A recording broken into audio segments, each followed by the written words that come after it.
नमस्कार. कसे आहात तुम्ही सगळे? रिसेंटली आम्ही गेलो होतो गोव्याला.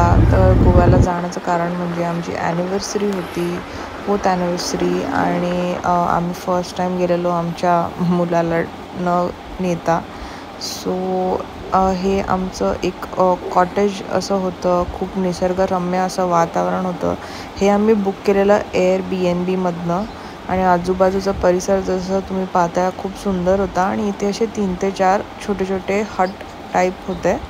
आणि खूप नेचरच्या जवळ असं होतं. आणि खूप साऱ्या गोष्टी लक्षात घेऊन त्यांनी हे डिझाईन केलेलं होतं. जर तुम्हाला ह्याच्याबद्दल जर जास्त डिटेल्स हवी असेल तर तुम्ही मला कमेंट्समध्ये सांगा, मी तुम्हाला डिटेल्स नक्की देईन. इथे एक असा सर्फ एरियासुद्धा होता जो आम्ही पाहिला. आम्हाला अनफॉर्च्युनेटली सर्फिंग वगैरे असं येत नव्हतं. असे छोटे छोटे गेट्स होते प्रत्येक हटच्या बाजूला. सो सिक्युरिटी आणि सेफ्टीचं तसं तर काय प्रॉब्लेम नाही आहे इथे. त्याच्यानंतर एक असं ट्री हाऊस होतं जिकडे तुम्ही जाऊन वरती चढू शकता. आणि असं हे जस्ट एक डेकोरेशन त्यांनी केलेलं होतं. It was very simple and humble place. आणि असंच आमचा डे 1 चालू झाला. And we started exploring Goa for the first time on our own. First तर आम्हाला डे 1ला आमची ॲनिव्हर्सरी होती. सो आम्ही ह्या एक सुंदरशा रेस्टॉरंटमध्ये गेलो आफ्टर रेस्टिंग फॉर वाईल. आणि हा तुम्ही ते सनसेट बघताय.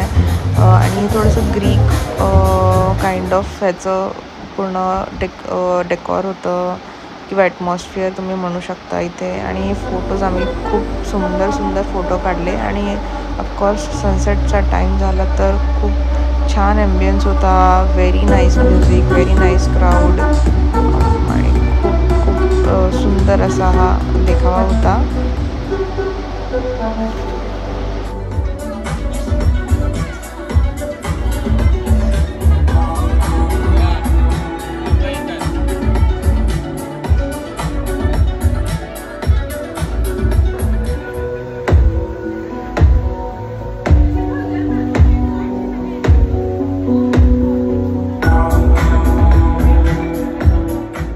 लास्ट टाईम जेव्हा गोव्याला आलेलो तर आम्ही आमच्या मुलासोबत आलेलो होतो. आम्ही कार हायर केलेली, but it was just my husband and me this time. So आम्ही बाईक हायर केली आणि आम्ही निघालेलो होतो पुन्हा डे 3ला एक्सप्लोअर करायला. सो हा चारपुरा फोर्ट इथे आम्ही first time may be together we have explored this for the first time. पण मी इथे ऑलरेडी विजिट केलेलं होतं.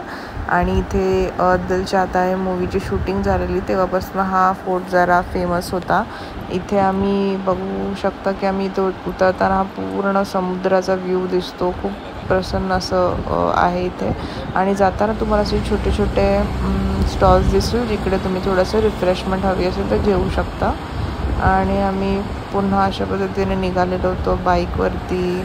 अजून इथे काय काय बघू शकतो. सो आम्ही डेज असे प्लॅन नव्हते करत. आम्ही रँडमली ठरवलेलं की आज आपण इकडे जाऊया, आज इथे आपण एक्सप्लोर करूया. सो डे एंडला रात्रीचे ऑलमोस्ट इकडे 11-11:30 वाजले होते. आणि आम्ही आलेलो बीचला. समुद्राच्या लाटा आपल्याला दिसत आहेत. आणि इथे खूप सारे असे काय म्हणता येईल शॅक्स आहेत. गोव्याला हल्ली कॅलंगूट बीचला आम्ही होतो. आणि खूप सुंदर सुंदर शॅक्स आणि खूप सुंदर डेकोरेशन तुम्ही इथे बघू शकता. खूप छान होतं. आणि आम्ही खूप खूप मस्त एन्जॉय केलेलं.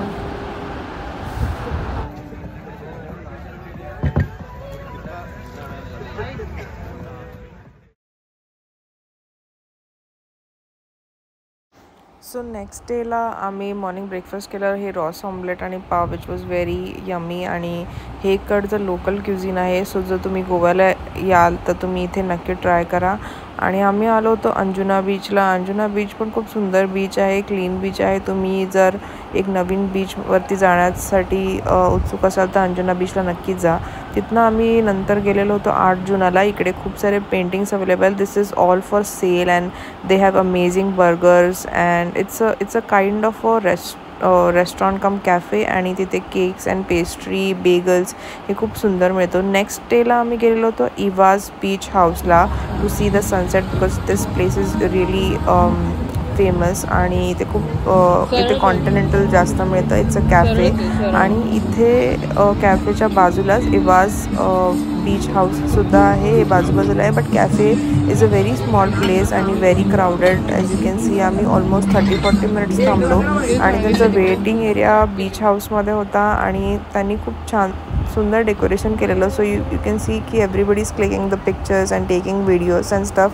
बट इकडचे स्टाफ होते ते खूप वैतागलेले होते की ह्याला टच नका करू, त्याला टच नका करू. मग आम्हाला थोडीफार भूकही लागलेली. मग आम्ही निघालेलो होतो पुन्हा चेक करायला की ते आजूबाजूला कुठलं रेस्टॉरंट असेल जिथे आम्ही बसून चहा किंवा कॉफी पिऊ, थोडाफार नाश्ता करू.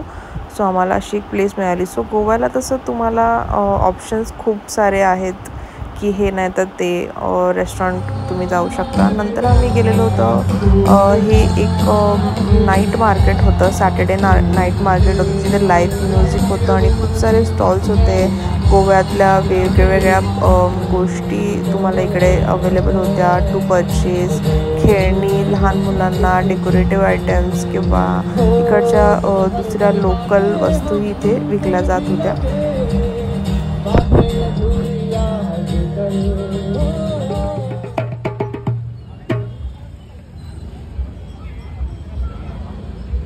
सो लास्ट डे आमचा आलेला होता. आम्ही गेलेलो होतो पणजीला. हे कलरफुल हाऊसेस आपण खूप साऱ्या फोटोजमध्ये, इंस्टाग्रामवरती किंवा मूवीजमध्ये पाहिलेले असतील, बट द रियालिटी इज इकडे हे लोकांची घरं आहेत आणि त्यांनी त्यांच्या घराच्या बाहेर बोर्डसुद्धा लावले की ते फोटोज घ्यायला अलाउड नाही. तरी पण आम्ही फोटोज व्हिडिओज घेत होते. एका पॉईंटला एक व्यक्ती आला आणि तो खूप ओरडायला लागला सगळ्यांवरती की तुम्ही बघू शकताय की ते बोर्ड लावलं तरी तुम्ही का फोटो घेतायत. सो आम्ही पण म्हणतो की बरोबर आहे की ते त्यांची प्रायव्हसी आहे, त्यांचे घर आहेत. आपण त्यांच्या घराच्या बाहेर जाऊन असे फोटोज करण्यात आहे आपल्याला देखील आवडणार नाही.